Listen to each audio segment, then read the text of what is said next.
स्वयं सहायता ग्रुप के अध्यक्ष पर पेमेंट देने का बनाया जा रहा दबाव। अध्यक्ष ने लगाया आरोप, कहा पेमेंट देने से इनकार करने पर अध्यक्ष पद से हटाया जा रहा है।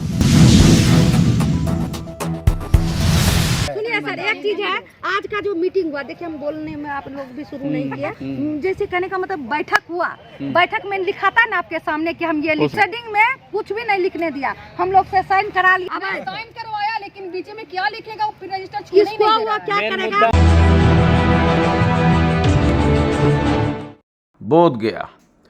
बोधगया नगर परिषद के 19 वार्डों के महिलाओं का स्वयं सहायता ग्रुप बनाया गया। ग्रुप का नाम सपना स्वावलंबी सहकारी समिति रखा गया, जिसकी 2 साल से अध्यक्ष अर्चना देवी हैं। बोधगया नोड 1 के पास रैन बसेरा मौजूद है, जिसके संचालन का जिम्मा ग्रुप के महिलाओं को जाता था, परंतु रैन बसेरा का संचालन से लेकर नियुक्ति तक नगर परिषद बोधगया अपने स्तर से कर रहा है। इस संबंध में स्वयं सहायता ग्रुप के अध्यक्ष अर्चना देवी ने बताया कि नगर परिषद के अधिकारी अपने स्तर से रैन बसेरा में कर्मियों को बहाल कर देते हैं और ग्रुप के अध्यक्ष पर कर्मियों को पेमेंट देने का दबाव बना रहे हैं।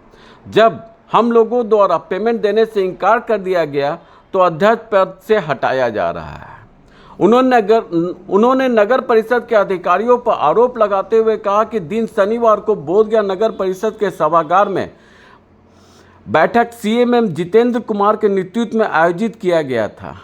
बैठक में मौजूद सभी लोगों का हस्ताक्षर के ऊपर क्या लिखा जाएगा, इसकी जानकारी अध्यक्ष होते हुए हमें नहीं दिया गया। उन्होंने कहा कि सभी नियम कानून को ताक पर रखकर हमें अध्यक्ष पद से हटाया जा रहा है। मुझ पर 2 पदों का पेमेंट उठाने का मौखिक आरोप लगाया जा रहा है, जो कि सही नहीं है। उन्होंने बताया कि नगर परिषद कर्मी ने अपने परिवार को रैन बसेरा में कर्मी के रूप में नियुक्त कर दिया है और उन कर्मियों को पेमेंट देने से का दबाव मेरे ऊपर बनाया जा रहा है। इस संबंध में जब सीएमएम जितेंद्र कुमार से जानकारी प्राप्त करने की कोशिश की गई तो शनिवार को हुए बैठक पर अनभिज्ञता जाहिर करते हुए लगाए गए सभी आरोप को निराधार बताया। समस्या है आपका? समस्या ये है सर कि आज हमारा बैठक किया गया, जिस बैठक में हमारा कोई दोष नहीं है, हम पर दोष लगाया जा रहा है कि आप 2 पेमेंट ले रहे हैं, इसलिए आपको नगर परिषद के अध्यक्ष पद से इस्तीफा देना पड़ेगा, जबकि वहाँ ये सब पहले नहीं था। ये गाइडलाइन में जो पहले अधिकारी हमको बहाल किया, जैसे भी हुआ, इतना दिन से हम 6 साल से इस काम को कर रहे हैं और हम अध्यक्ष बने हैं 2 साल पहले, तो इसका बदली भी होना है, लेकिन इस तरह बदली नहीं होता, इसका होता है नियम कानून से होता है। जिस तरह की मतलब आप अध्यक्ष बदलते हैं तो उसका प्रस्ताव लिखा जाता है, उसके 1 महीना बाद या 10 दिन बाद वोटिंग होता है।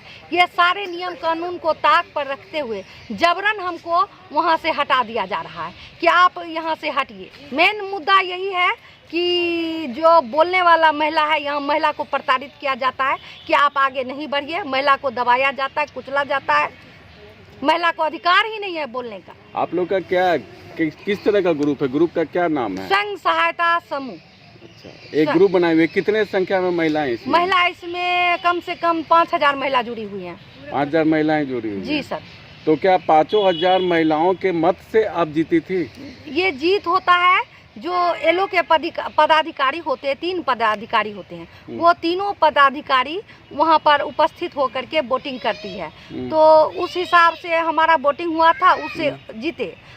वहाँ पर हम इतना दिन कार्य किए। हम पहले भी बोले थे कि आप इसका क्या कहते हैं, हम एलो में कराएंगे, इसका होगा, मतलब हमारे स्थान पर दूसरा वोटिंग होगा, लेकिन आज नहीं, ये अभी तत्काल में नहीं ऐसे होता। हर चीज का एक नियम होता है सर, हटाने का भी एक उद्देश्य होता है। ये गलत तरीका मेरे ऊपर इल्जाम लगाया जा रहा है कि आप 2 पेमेंट ले रहे हैं। कहाँ हम 2 पेमेंट ले रहे हैं? आप हमको रिसीविंग तो दिखाइए। सिर्फ मौखिक बोला जा रहा है, इस तरह से नहीं बोला गया? नहीं। अच्छा, क्या रैन बसेरा का क्या मैटर है इसमें? ये रैन बसेरा एक बड़ा मुद्दा हो गया है कि यहाँ पर आया और ये रैन बसेरा के चलते कि आपके एलो को दिया गया ना, हम उस जगह उपस्थित हैं सर, ना हमको दिया गया। मेरा रैन बसेरा सिर्फ हमारा रजिस्ट्रेशन किया हुआ है, फेडरेशन है, वो एरिया लेवल फेडरेशन, जहाँ पर एक एरिया का संचालन होता है, उसका वो एलो को दिया गया। कि आप इसका अध्यक्ष हैं या सचिव है, कोषाध्यक्ष हैं, उसमें ये पैसा भेजेंगे और हम उस महिला को पेमेंट करेंगे। जब हमको पूरा जानकारी ही नहीं होगा उस चीज़ का, हम कैसे पेमेंट कर सकते हैं? उसमें 234 महिला का अधिकार है कि साइन करने का। मेरे एक साइन करने से वो पेमेंट कैसे हो जाएगा? ये टोटल कितने रैन बसेरा हैं बोधगया एरिया में आपके अंडर में? मेरे अंडर में अभी एक रैन बसेरा दिया गया है, वो भी हम नहीं देखे हैं, न जानते हैं, न सुनते हैं। ये लोग खाली हमको आप आइए, आप साइन कीजिए, आप ये कीजिए, नहीं कुछ नहीं मिला है, कुछ नहीं मिला। नहीं 4 महीने से हम लोग, जब हमको आप अधिकार ही नहीं दिए हैं तो हम कैसे आपको ये लोग का पेमेंट कर सकते हैं? आप जैसे रैन बसेरा बोधगया में ये स्थित है, यहाँ पर सर क्या कहते हैं, एक बड़ा रैन बसेरा बनने वाला है।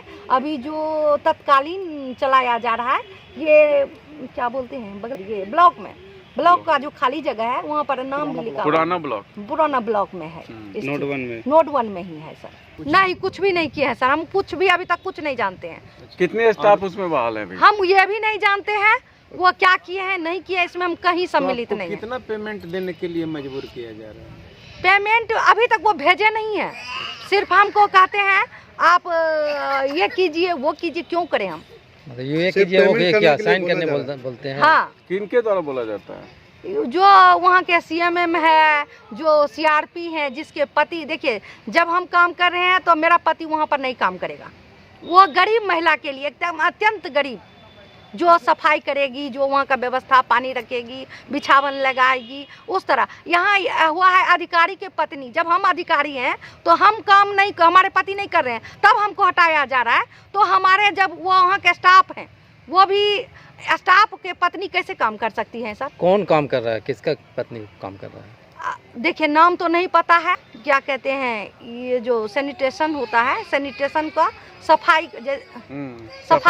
अधिकारी हैं, उनके सभी परिवार हैं उसी में सम्मिलित। कितना पैसा देने के लिए आप लोग को बोला जा रहा है? देखिए सर, इसका जो बहाली होता है, जब हम उस जगह होते तब ना हम इसका जानकारी लेंगे।